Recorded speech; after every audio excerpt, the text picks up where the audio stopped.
You caught me. I'm always being accused of making fake videos. Well, here it is. I'm going to be upfront about it here in the beginning. This is completely and totally a fake video. Up until 5 minutes ago, I was still wearing the exact same clothes I was wearing yesterday when I made the video yesterday, because I have not showered, I have not bathed.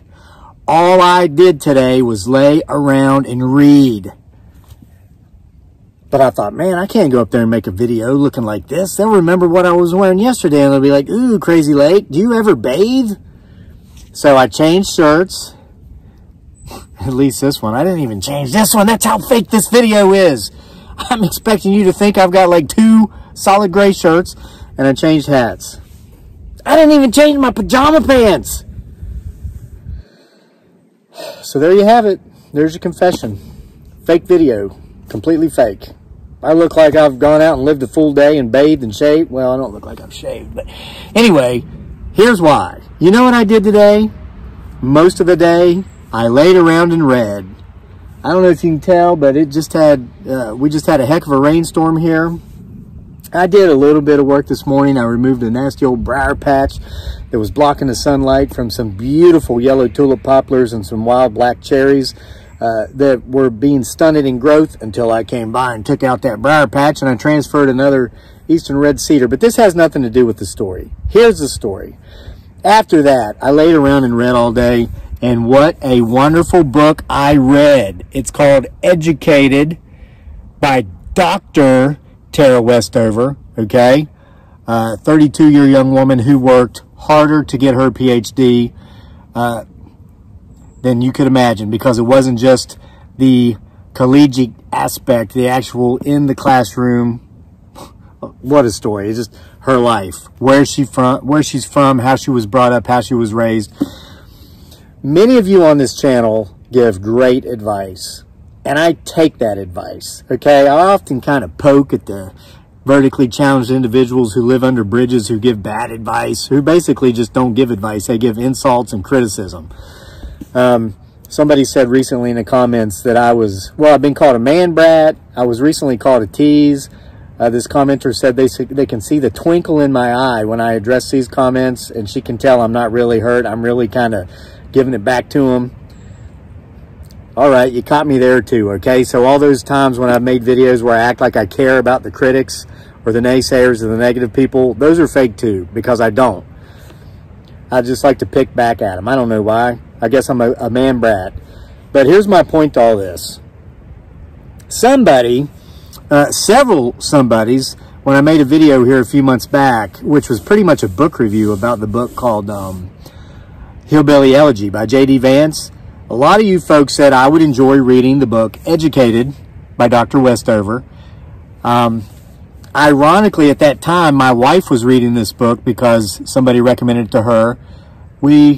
You see, it came from a CVCC library, Hickory, North Carolina. Somebody watching this probably knows what that is. I'm figuring it's something Valley Community College. We bought it on Amazon, and I know you hate Amazon. I got something for you. Have some well-seasoned white pine. All right, before you start hating on me there, playa. So anyway, Mark Twain said that he never allowed his education to get in the way of his learning. This young woman, Tara Westover, in this book, I believe single-handedly, in the best way I've ever seen it done, documented both her education and her learning like it's never been done before. And I read a lot of books. I have years where I read between 120 and 150 books a year. Not all years, but most years I'll read at least 50. That's during times in which I've probably spent a lot of time that year writing my own books or my own book. Maybe it's a full-length novel. Women watching this video especially should read this book. Men equally too, but I believe as a woman you'll probably be able to relate to things in here that some of us men can't. Tara Westover, born in 1986, born in Idaho, raised in Idaho, in a very zealous Mormon family, and I mean absolutely no disrespect to Mormons, to people who practice the Mormon faith. I'm sure there are probably many who do, who if they were to read this story would probably shake their heads and say, that's not who we are. Much like many people who practice Islam would take a look at Osama bin Laden, radical Islamic jihadists, and shake their head and say, that's not who we are. Just like many of us who identify as Christians would look at the radical fundamentalists who blow up abortion clinics and shake our heads and say, that is not who we are. Okay? So don't be playing that game that everybody likes to play. Well, not everybody, but that so many like to play, that I'm offended first. I call it the I'm offended first game. Anytime you get these people together, or anytime you converse with one of these folks who like to play this game, as long as they can claim to be offended before you do, they win. Because they want to put you on the defense to justify, argue, defend, and explain what you just said, which had nothing to do with how they took what you said. There's my disclaimer. Her family was very fundamental, radical, probably not, and again, I'm not going to say you have to read the book. Listen, it was made quite clear in her story. Her father was a misogynist, abusive. Her oldest brother, Sean, misogynist, abusive, lunatic. There's a history of mental illness, so I don't want to be too harsh and too judgmental. However, the mental illness went untreated. Okay, in my world, in my view, you get a pass if you're sick. But if you know you're sick and you don't seek help, I kind of withdraw that pass. Okay, and I hold myself to those same standards. So this isn't a pot calling the kettle black. We're all flawed human beings, just not all flawed human beings are trying to get better. Some of us do. Many of you out there watching do. But her journey is what amazed me so much.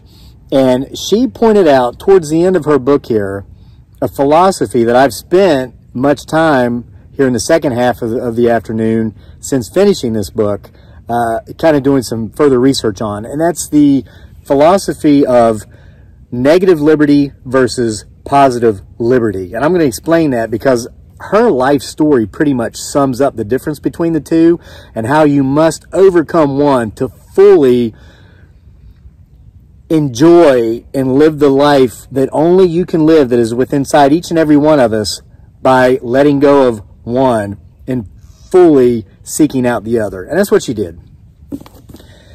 Okay, it would be a far reach to say that Tara and her siblings, and there were many, were homeschooled. They were not. They just simply didn't go to school. They were kept at home.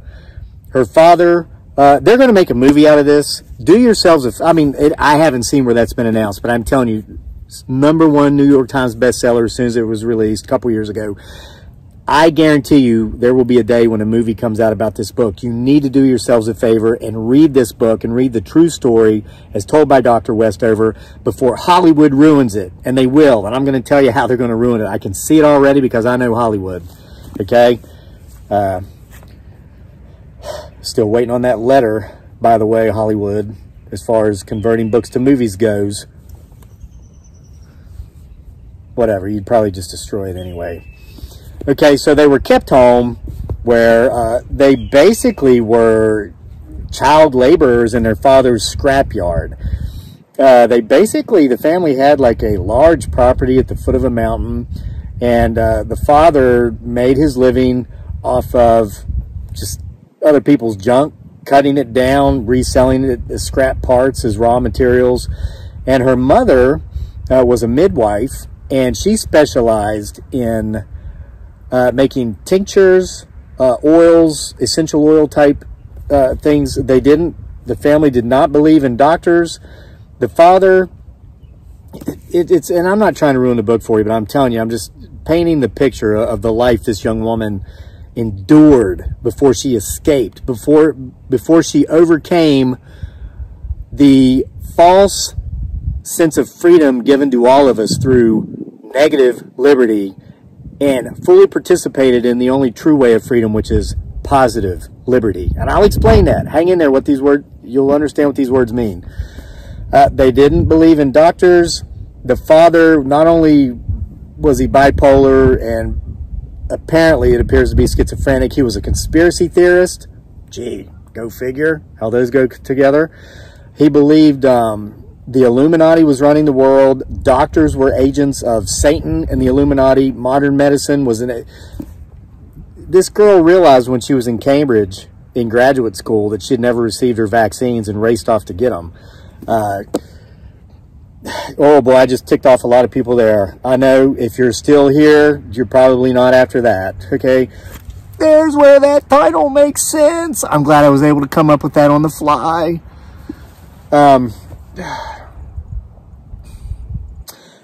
Guys, there were cases where her brothers or herself would get badly injured. Her mother, like life-threateningly injured. They would not seek medical treatment because that was of the devil. It's amazing these people lived. Her father would get the grand idea to set out on a 12-hour-long drive in the middle of a blizzard after having been awake all day as night was falling. Hey, let's drive straight through the night, straight through a blizzard, which resulted in 2 almost life-ending wrecks. It didn't help that he'd taken all the back seats out of the family's car and took out the seat belts, so they didn't have any safety devices in the vehicles. But here's the deal. Aside from just this, and this girl was born in 1986. We're not going back 100 years. My wife, what shocked my wife most about this was not the level of ignorance Dr. Westover possessed before she finally started her formal education in college at age 16, after having lied and said she had been to high school, which she never had. What surprised Miss Dearly, who moved here, as you know, from the Philippines, a third world country, was that there's still people living like this in the United States, the most advanced first world country in the world.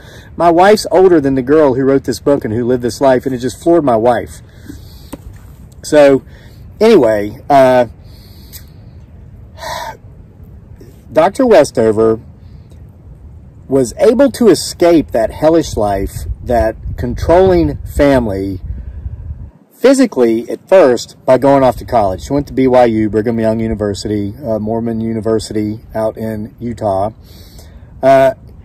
She had to study on her own. She self-taught herself algebra and calculus and everything else in order to take the SATs to get the score she needed to qualify to go to college. And she had to get like a 27, I think, to be accepted to BYU or to be considered, and she got a 28. Amazing.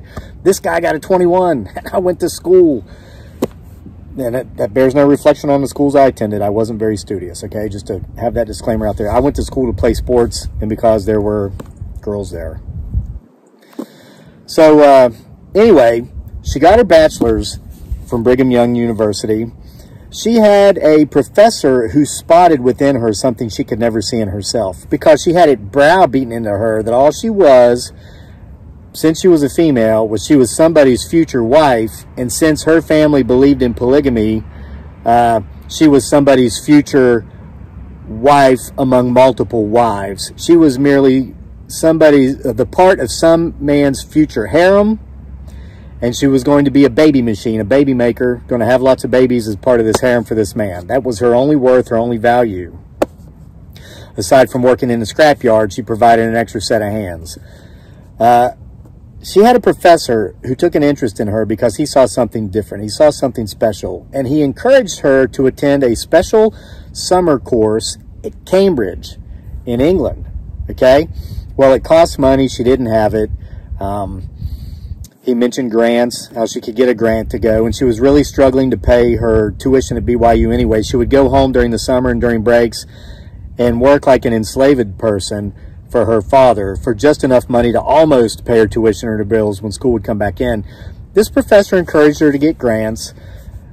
She had a hard time with that because her father had encouraged her, you know, when you take the government's money, you get the government with it. They're going to be on top of you. The Illuminati is going to infiltrate your life, etc., etc. And then she had this sense of false pride or shame in taking a grant. And the professor told her, look, I make a lot of money. I pay a lot of taxes. View it as if that's my money and I want to use it to help you. That's what got her over the hurdle. She took the grant to continue her education. Not only did she get her PhD, but folks, when she released this book, it was #1 New York Times bestseller. I'm a writer. I don't know exactly what that translates to in dollars, but I'm sure it's millions. Okay? So that grant, what I'm saying is tax money well spent. It's not something that she became dependent upon and then made sure became generational. She used it for temporary purposes to achieve a bigger goal. And I guarantee you this woman, barring catastrophe or some completely unforeseen events, is going to be financially independent the rest of her life. So she went to Cambridge. It's interesting to hear in the story, and I could relate to her with this, and it took me back to Hillbilly Elegy by J.D. Vance. She was in new territory. She was around other people who had not been raised backwardly in a repressed area with backward thinking people. She felt out of place. She felt the entire time like she had infiltrated BYU. She felt like she had to slip through the back door at Cambridge. The biggest thing that held her down, she was an excellent student. She knew she felt as if she were behind, and she was, at least in the sense that she didn't have the study habits or the classroom habits the other students had, because she'd never gone to school until she went to college. So she worked very hard to make up for things in which she might have been behind in. But as I saw it, and as she finally saw it towards the end of the book, the biggest thing holding her back was that she continued to go back home. And this is very unfortunate. She continued to go back to a place and a people who were backward thinking, who didn't see her overcoming her past, where she was from, and succeeding in life and bettering herself and becoming something bigger and better, not just to herself, but for society as a whole. They saw it as if she were a traitor, which J.D. Vance talked about in his book, Hillbilly Elegy. That's a common mindset in Appalachia. Since her family were religious fanatics, they saw it as if she were possessed by a demon. She was an agent of Satan because she was trying to better herself. Listen, the first time this young lady ever heard of the Holocaust, something I talked about in a video about 10 days or so ago when I was talking about Dr. Viktor Frankl's book, The Meaning of Life. She'd never heard of the Holocaust until she was in a classroom at BYU, a freshman in college, and she innocently asked a question about it because she'd never heard of it, and she pissed off everybody in her class, understandably so, because nobody could believe here's a freshman in college who had never learned or heard of the Holocaust. So, but she was shunned by her family, disowned off and on, physically abused, especially by her oldest brother. But I guess we don't pick the families we're born into. Later in life, if we do reach a certain point, we do have a choice to choose who will be our earth family, our brothers and sisters, mothers and fathers who we choose, not that was chosen for us genetically. She hadn't reached that point yet. So though as she progressed in her education and she learned the way she had been brought up and the ways in which she had been taught she was supposed to think, like the N-word, that was her older brother Sean, who physically abused her. That's what he called her in the summers when she worked in the scrapyard, because she was constantly wiping the sweat off of her face with greasy hands, getting oil and grease all over her face, turning it black, and he would use that terrible word, which is not a part of my vocabulary, nor this household's vocabulary, nor is anyone welcome at this house who uses that word as part of their vocabulary. And I had to actually make that clear to somebody who's no longer welcome here. She didn't know that word was wrong to use until she was a freshman in college. So she was just found herself thirsting for all this knowledge. She started to develop a resentment, rightly so, towards her family for keeping what was going on in the world away from her under the guise of it's ungodly, it's of the devil, it's of the Illuminati. Yeah, they were preppers. I mean, they had like a bomb shelter full of years worth of food and gas. The father thought the world was going to end at Y2K, and he was humiliated when it didn't. I mean, nut jobs, right? But as she quenched that thirst for knowledge, her family shunned, excommunicated, and disowned her more and more and more. And it hurt, it hurt, it hurt. Until she got to the point to where she had to make a decision. And this woman exemplified the bravery of a soldier in combat moving forward. in making that decision. And that decision came in regard to what she just talked about briefly in this book. She was in Cambridge and she just heard for the first time a philosophy. The philosophy of negative liberty versus positive liberty. And to make this easier to understand, we will exchange the word liberty for freedom, which is pretty much what it means. So we're going to talk about negative freedom versus positive freedom. Okay? I wanted to make sure I could explain this to you clearly because it's a concept that was new to me as well. I researched it further after finishing the book, like I said earlier. So here's the example I'm going to use. You're in your car, you're driving down a road. You're in a free country. You're in the United States of America. You come to an intersection, you can turn left, you can turn right. There's nobody there. We're talking about negative freedom or negative liberty. Negative liberty is you have freedom from external forces controlling you. Actually, literally holding you in place or saying you are allowed or you're not allowed to do that. Okay, an external control. With no external controls, you are experiencing negative liberty. So you can go left or you go right. We go left. No big deal, right? You come to another intersection. Left or right? Well, you choose to go right. There's nobody keeping you from going left or right. You have the right to choose, okay? You say, well, Crazy Lake, it's my nickname here, because I'm cray-cray. You say, why is the word negative there? There's a negative connotation there. There's got to be something wrong here. What's the hitch? You know, what's the fake part of this part of the video? Well, here's what it is.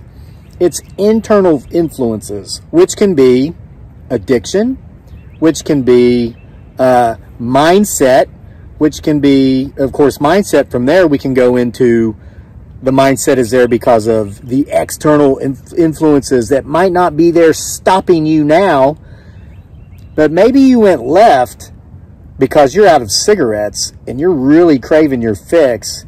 And then once you got to the next intersection, you took a right because that was the shortest way to get to the closest place you knew that sold cigarettes. What if you really should have gone right because you were trying to make it to a meeting you were supposed to attend and you left just in time to be on time? And you could have gotten there had you gone right originally instead of left, but you needed those cigarettes. This is an example of negative liberty or negative freedom. There was no one controlling whether you went left or you went right. You had the freedom to choose. However, you had an internal controller, your addiction to nicotine. Okay? So now we're going to jump over to positive liberty, positive freedom. This is liberty or freedom, not just from external forces. No one's stopping you from turning left or right, but freedom from internal forces as well. Freedom from addictions. I don't have to go left and I don't have to go right because I'm not a smoker. I'm not addicted to nicotine. So I don't need to purchase those cigarettes. I can go to that meeting I'm supposed to and I can be there on time because I enjoy both negative liberty and positive liberty. And as an ex-smoker and as an ex-tobacco chewer, I can relate to this example because let me tell you, even when I just simply chewed tobacco, it controlled a large part of my life. And that's why I eventually, and very painfully, it was a difficult process, I gave it up. I haven't chewed for it was New Year's resolution 2018. So 18, 19, 20. I'm into my 4th year now, completely and entirely tobacco free, except for a couple cigarettes I smoked when I was a postman because I hated that job. It made me miserable. And that, by the way, is what encouraged me to quit that job before that addiction kicked back in. But here's an example. If my family wanted to go to the theater to see a movie, I would panic because you're not allowed to use tobacco products in the movie, are you? No. Well, I figured out a way around it. When I was in the Army, I was an E4, part of the E4 Mafia.